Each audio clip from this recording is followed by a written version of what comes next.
MTN undertakes to fully cooperate with a probe by the Hawks into allegations of corruption in the way the cell phone giant secured a mobile operating license in Iran.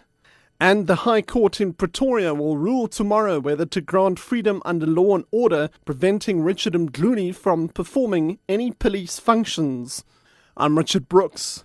MTN has undertaken to fully cooperate with a probe by the Hawks into allegations of corruption in the way the cell phone giant secured a mobile operating license in Iran.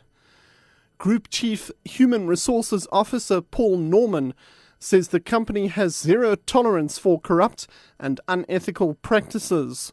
Norman says an independent investigation into the Iran matter by the Hoffman Committee is being finalized. Hawks spokesperson Macintosh Polela says they may have to have mutual legal agreements for their investigation to go forward smoothly. Polela says due processes have already begun. It's early days.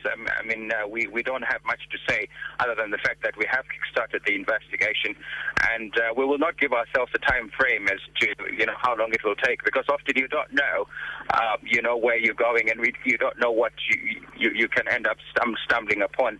And the nature of the investigation, being a multinational investigation itself, will probably make us take longer than usual. The High Court in Pretoria will rule tomorrow whether to grant freedom under law and order, preventing suspended Chief of Police Intelligence Richard Mdluli from performing any police functions.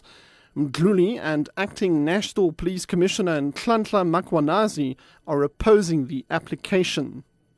Freedom Under Law is arguing that Mdluli's suspension has become a ping-pong game between himself and the acting commissioner, and that a definitive decision needs to be taken.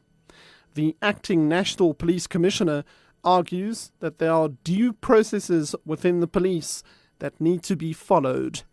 COPE's acting Chief Whip Dennis Bloem has called on Health Minister Aaron Motsoaledi to resolve the non-payment of some doctors' salaries and allowances at Umtata General Hospital.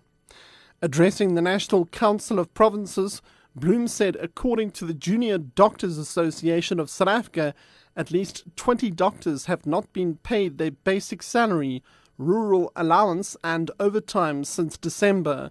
Bloem has urged Motsoaledi to take appropriate action.